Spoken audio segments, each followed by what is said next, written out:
Welcome to the second day of the 2010 London Conference of the Libertarian Alliance and Libertarian International.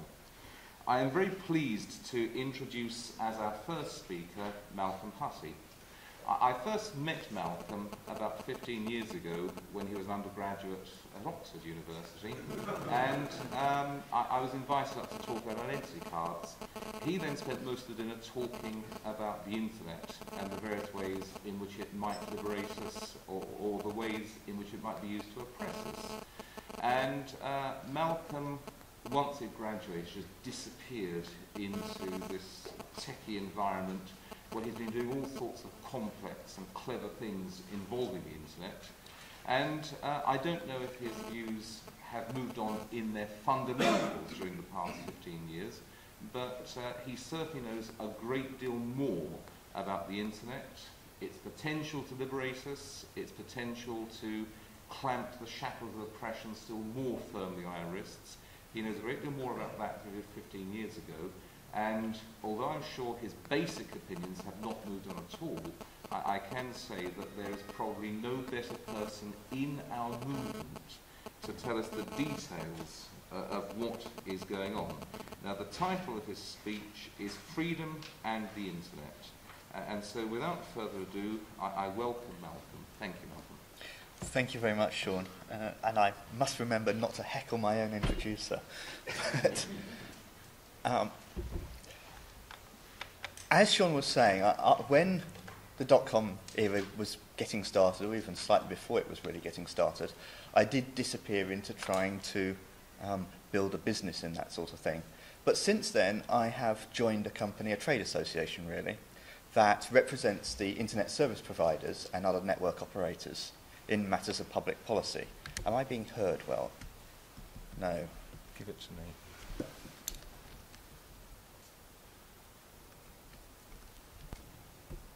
No? Yes, excellent. Can people hear me better? Should I start again? Yes. No. Yes. Right. Okay. Well then, briefly. I work for an organisation called the London Internet Exchange, which is a sort of trade association for the internet service providers and network operators. And essentially, in a nutshell, as my boss puts it, my job is to find out what the government is planning to do to the internet and tell them to stop it. Now, I'm not speaking here on behalf of my employer. This is very much a personal view today. But nonetheless, my work entails on a day-to-day basis dealing with the development of policy before it hits the papers and trying to keep the predations of government away from possibly the greatest liberating technological development, certainly in my lifetime, and maybe for many, many lifetimes before that. We should start, of course, by just mentioning what's so good about the internet and why would I actually care enough to want to spend a large chunk of my life defending it. And so the usual thing one does is one lists the usual benefits. And of course, you know, Google came out with a report this week talking about the benefits to the economy, and I could make claims, repeat the claims they make about 10% of the economy being based or supported by the internet nowadays. And I know that I'll be putting many of you to sleep, except for those Austrians amongst you that if I start rattling through statistics will actually get their blood up.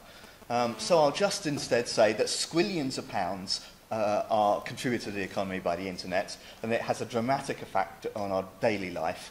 And it creates an opportunity for innovation to change the world and change the world for the better. But there is an aspect of it that I find particularly enticing and particularly worth defending. And that is the way in which the internet promotes disruptive change in our society. I was reading something by Sean, actually, that Sean wrote, I think, earlier this week, about how, and forgive me if I slightly mischaracterise this, but essentially it was a reminder that as libertarians we shouldn't just be cautious about government, but also about big business that ossifies and corrupts itself by trying to make deals with governments for privileges and rents and so forth. And one of the things the internet does is it creates the opportunity for people to challenge those existing and very stable and often very corrupt relationships.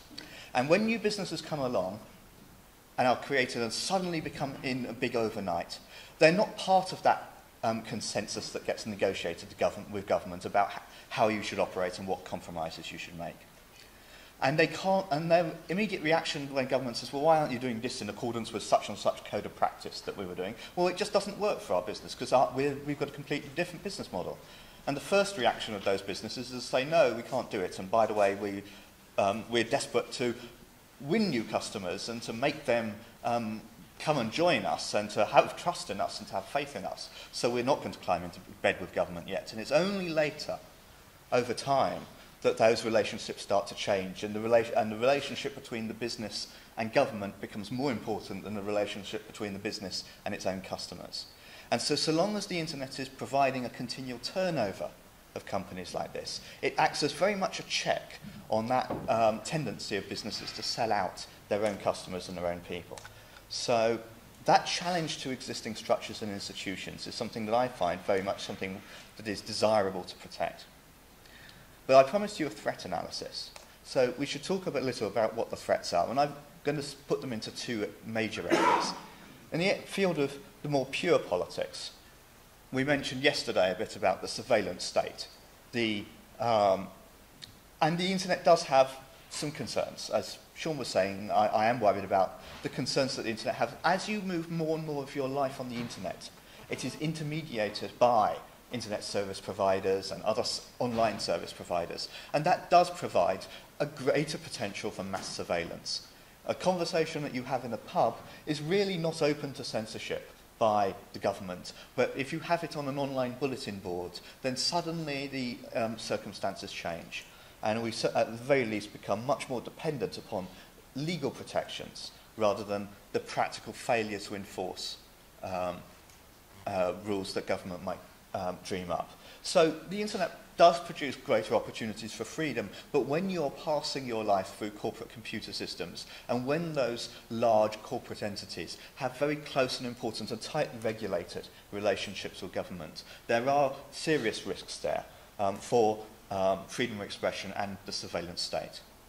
And there is another area that is quite a technical or a term of art or a jargon term, that I will come back to later, but it's about something called global internet governance and about the attempt that some governments have, many governments have, to try and reduce jurisdictional arbitrage on the internet. They're recognizing that you can say, well, I'm not allowed to do this, or there are regulation of that on the internet in my country, but I can always go to a web server in America or a web server in France or Amsterdam and do the same thing. I can and gamble, for example, or download pornography, or whatever it might be that the government doesn't want you to do.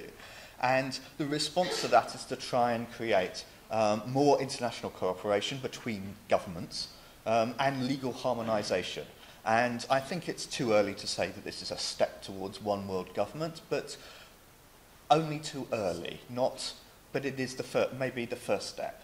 And so there are real risks there in the fight over who controls the fundamental building blocks of the internet, and the attempt to create multinational institutions, treaty-based intergovernmental institutions to control this, that can then be the building blocks for using those levers to impose social rules and norms and legal powers for government on the internet in a way that we traditionally say, oh, the internet can't be done, it's beyond government control. It isn't, if they get hold of those sorts of levers. But I'm also worried about corporate politics, about how businesses can be quite oppressive too. And there is lots of corporate rent-seeking in internet policy.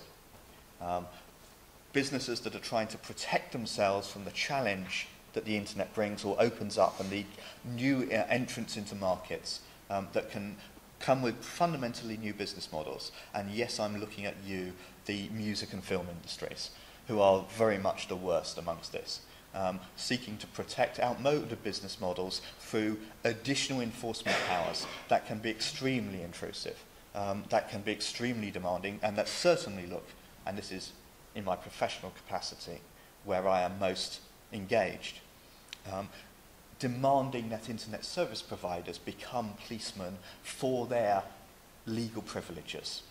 And when you have that, you not only have the imposition and enforcement of legal privileges that probably shouldn't exist anyway, but you also have it without even the basis of any kind of legal process or rule of law. If you go to an internet service provider and say, do this because we accuse this end user of having broken our copyrights or whatever, and the internet service provider is expected to act directly, then the end user doesn't get a look in terms of denying it or pleading that they had a right to do what they were doing or anything like that.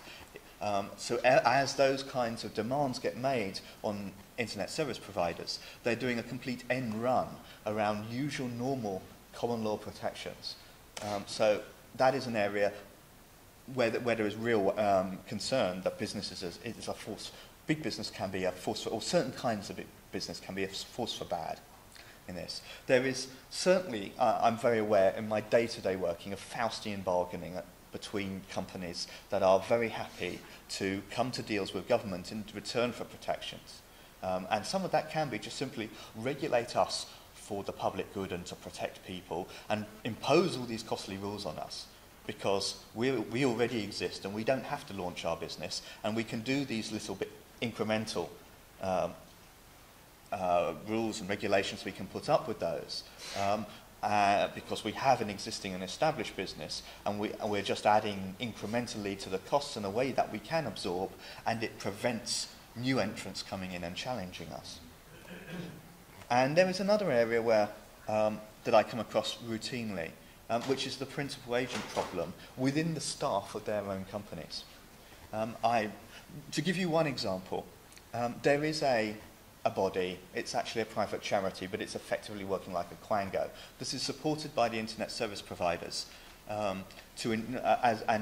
its function is to reduce, to find and eliminate the publication of child pornography on the internet. And in the UK, and this is essentially largely an achieved goal, its job is largely done. So what's its response? Well, of course it spends more money on self-aggrandizement and advertising and so forth. But even having tripled its advertising and corporate communications budget in one particular year, it still had far greater revenues from the companies that it was asking for their social responsibility budgets to fund. Far greater revenues than it had any use for. So the question was, well, should we then reduce the subscriptions for the internet providers that were funding it? And the individual members of staff of those companies were, oh no, don't reduce the subscriptions, that will just go back into the corporate coffers, but it's our budget you're reducing, my budget.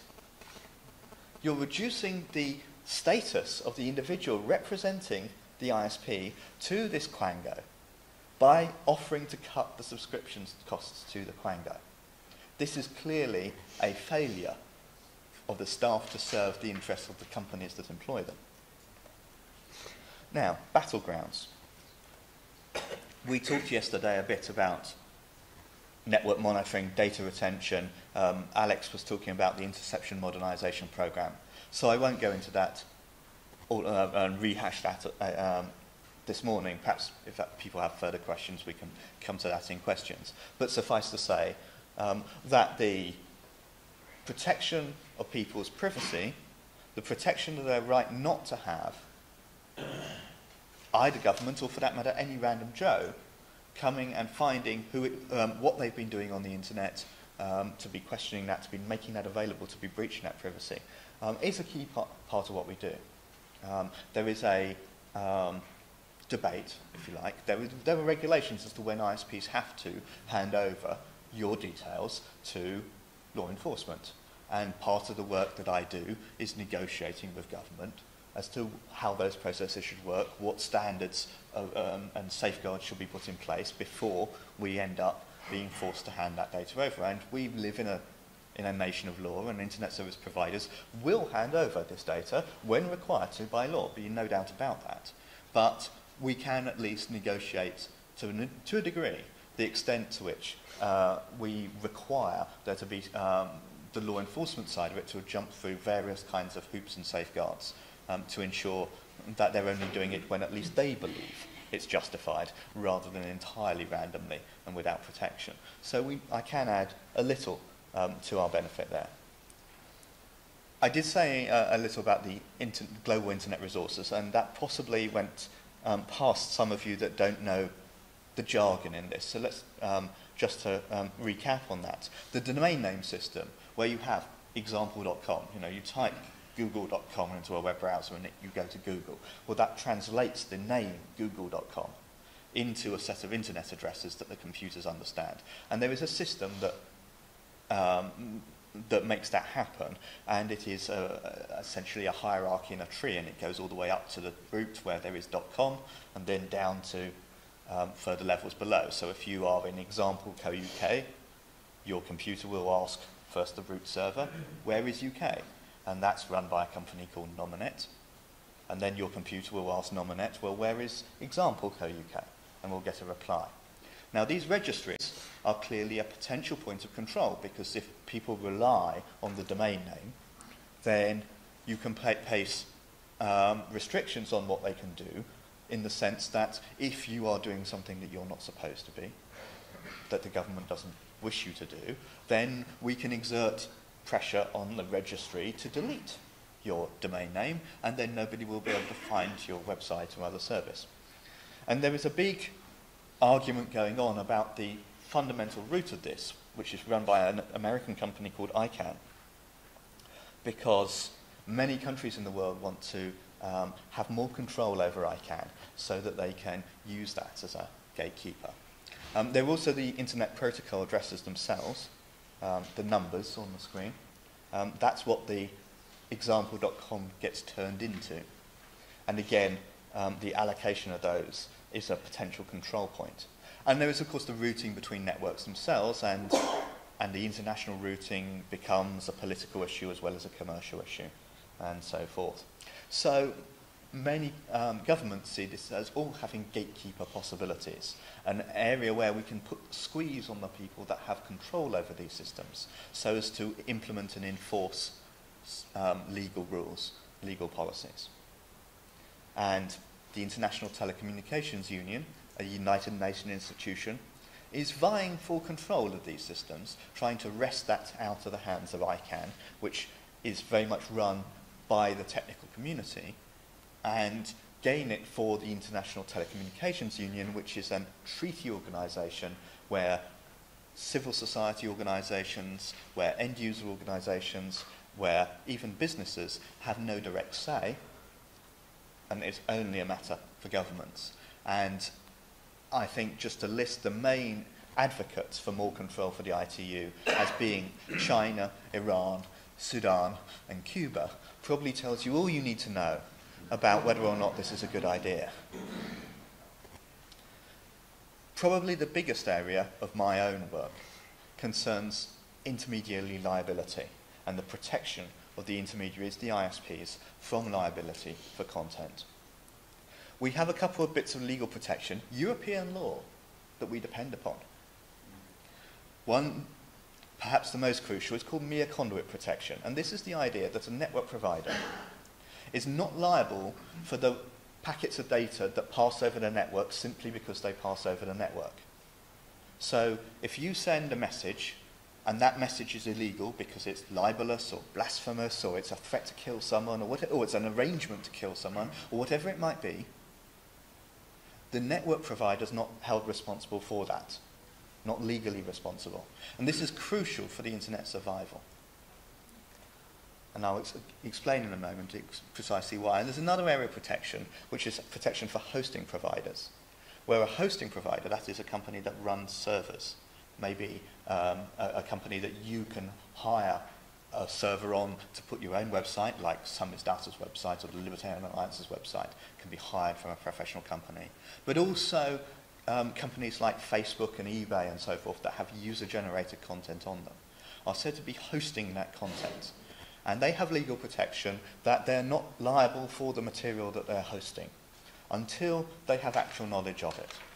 And it's a crucial point that while the host's liability protection exists, evaporates when they have been actually informed of the nature of the material that they're hosting, the mere conduit, the network that is simply carrying it, doesn't become liable for the content just because you go and say, look, they're using it for bad things. No, they are just a conduit and are allowed to be, and there is a legal protection that allows them to be so. And it's very important that that remain. So let's have a short digression on mere conduits as to why this is important. The internet is much more than just the web. Facebook and Google are just websites. But there is much more to the internet than that. Almost every internet application that you use was invented more recently than the network itself. The Internet Protocol version 4 that we use was pretty much nailed down in 1984, and everything like VoIP and instant messaging, even the World Wide Web, was created since then. Tim Berners-Lee, who invented the World Wide Web, was just an ordinary end user that wanted to provide access to his research materials to his fellows. And you can create new protocols, new services on the internet and deploy them. And if they're successful, they will grow without needing the support of the internet operators themselves. None of those services were first deployed or invented by network operators. So open networks that allow this creation is crucial for continuing innovation.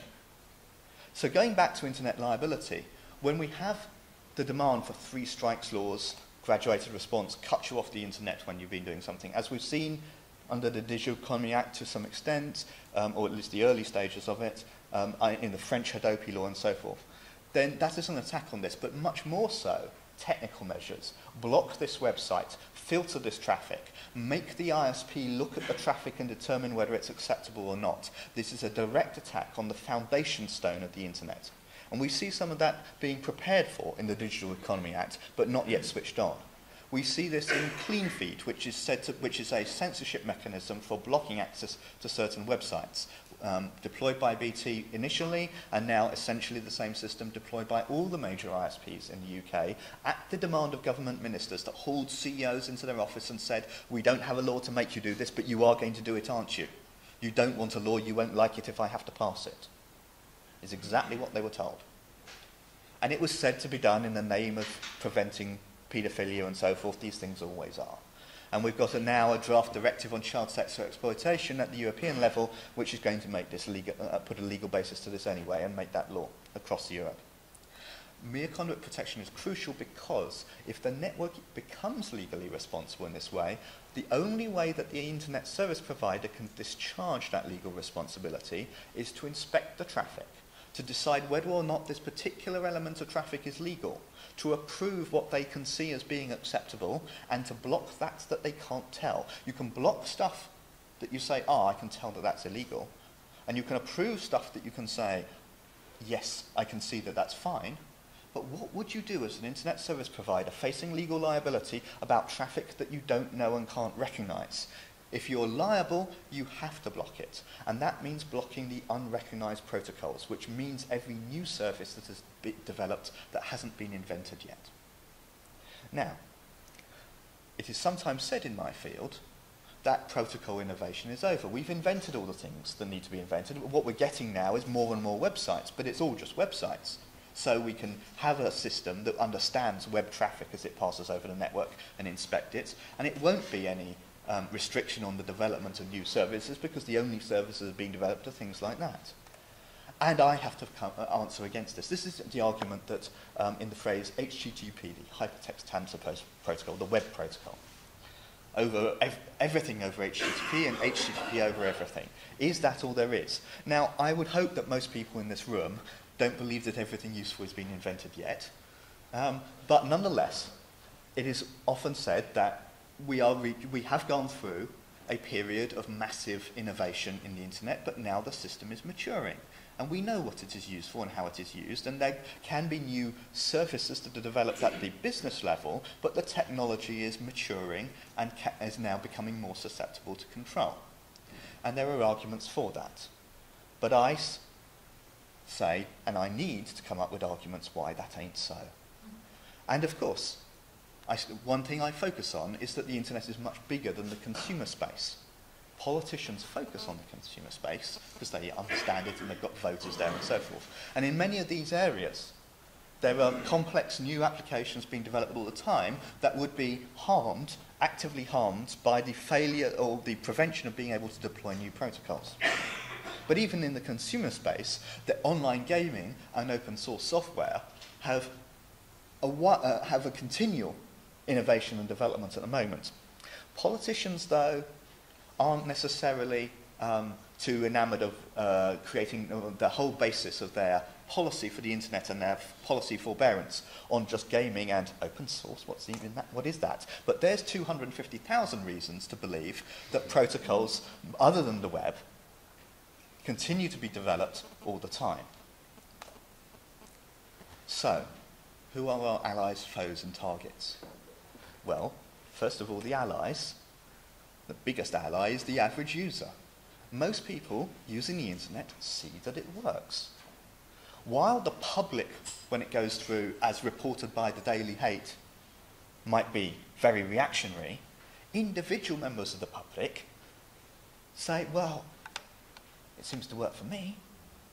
There is no demand from individuals for this. It's only when it's mediated through, in a collectivized fashion through the organs of mass hysteria that we get this pressure on politicians for great regulatory intervention. So users are allies, and that means individual case studies of what users have done becomes a part of a tool in my arsenal.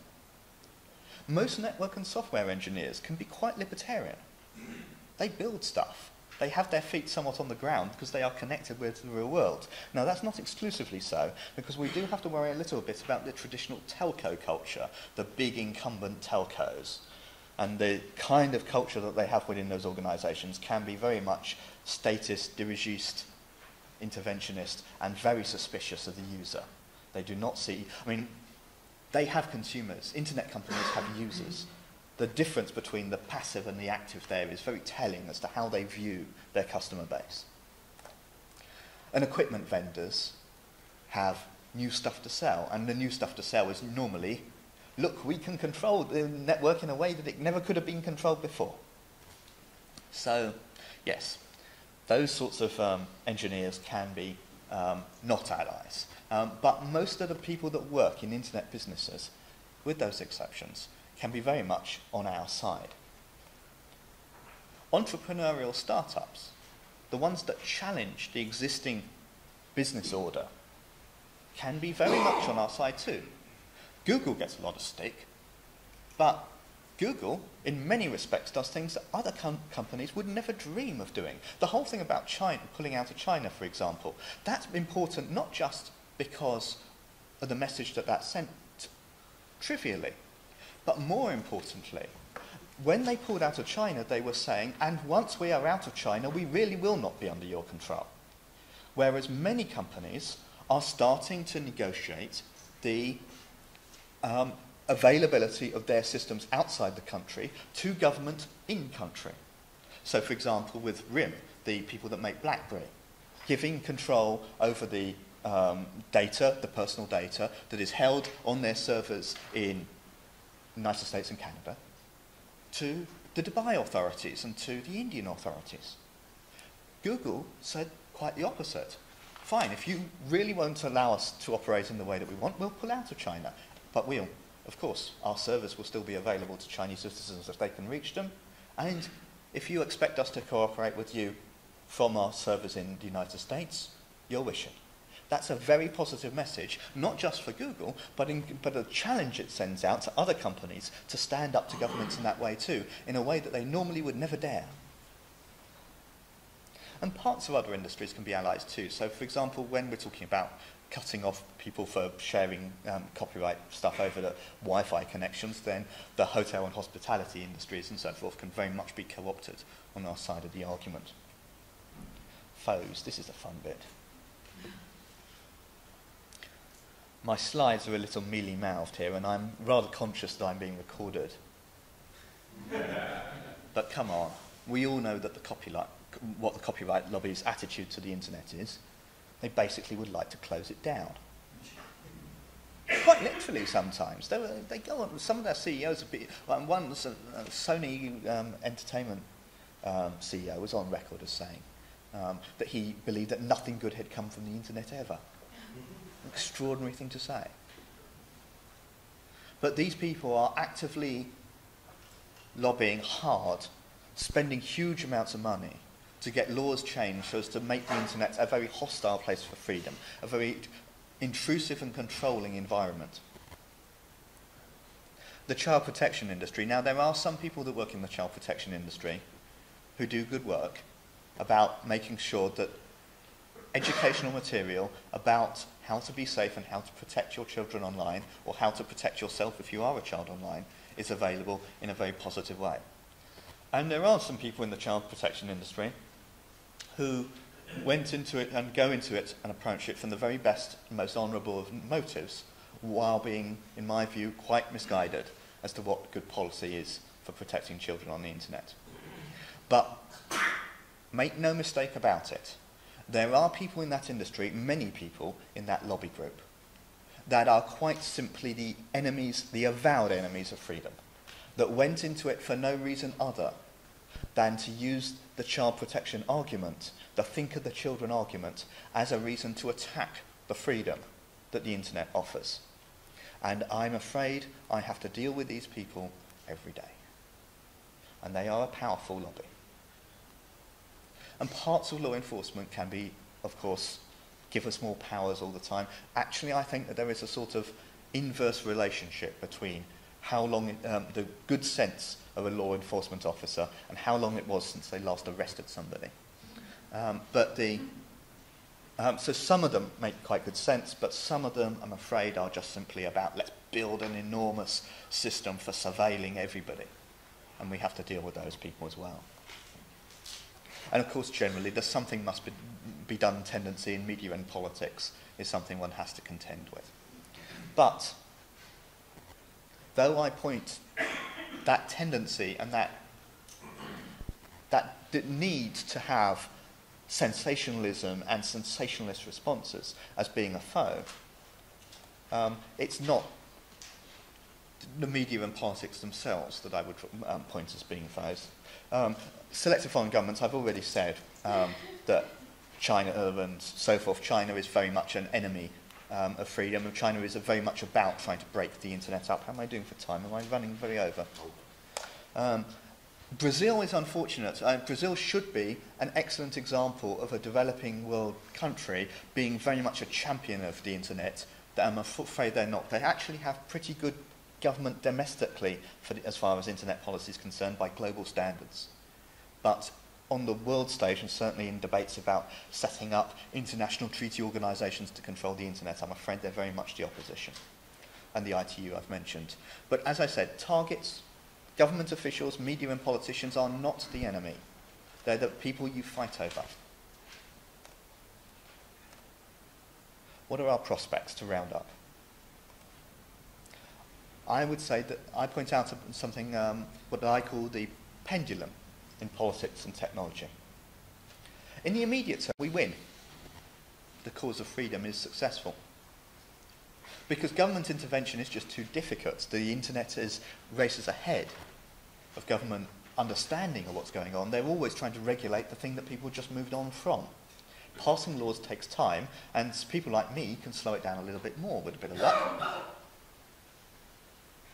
Shouldn't have said that on camera. In the medium term, we lose. I'm afraid that we, in our movement, and indeed in the technical community, often believe that the internet is not susceptible to regulation just because regulation can't be created that will be completely successful in its avowed aims. But I think those of us in this room must know enough about the realities of what regulation is really for to know that it's not really just about the avowed aims. And even insofar as it is, politicians don't need 100% success to justify to themselves passing the interventions that we would find damaging or counterproductive or disproportionate. And politically, as an industry, we're quite weak, and as a political movement, we're quite weak. So in the medium term, we tend to lose. These laws gradually get passed as time goes by, and the situation gets worse. However, in the longer term, we win again, because the technology and the innovation as it progresses, obsoletes those interventions, and the law that they've just passed is suddenly no longer relevant anymore because the world has moved on, the internet has moved on, and the cycle repeats itself. So, finally, the march of the possible, that I must warn as a cautionary note. Governments for the last 15 years have foregone a great deal of control over the internet that they might otherwise have done because they believed that it simply wasn't technically possible to implement the kind of controls on the internet that they have in the real world, or in the world that is not the internet. I don't like the term the real world. The internet is very much part of the real world, but nonetheless, you can do things on the internet, you can avoid control through the internet, through jurisdictional arbitrage in particular, in a way that you can't otherwise. But increasing control is becoming increasingly technically possible. And if we base our arguments for this on, well, you can't do it, it's not possible, it's not effective, then the engineers working for somebody with something to sell will come up with a way of exerting more control. For example, we talk about peer-to-peer encryption and say that, oh, it's impossible to filter all that. And somebody gradually comes up with faster and faster router-like devices that can actually examine this traffic. And then we say, but it can be encrypted. And you can't break the encryption. There's no way of breaking the encryption. But I saw, a couple of months ago, a presentation from a French company that was performing a man-in-the-middle attack on the encryption. Now, that's probably far too technical for this discussion, and it is inappropriate for the rounding up portion as well. But suffice to say that that is a way of, without breaking the encryption mathematically, it is a way of effectively getting in there and being able to examine the traffic that's going. So the technologists will find a way. In time, they will find a way. So basing our arguments on it can't be done is building our house on sand. So I believe that we are left in a race between the government gradually getting more and more awareness of its power and capability to intervene, and public awareness of the lack of need for it, as more and more people spend more and more more of their lives online and see that they've done perfectly well without it. Thank you for your attention.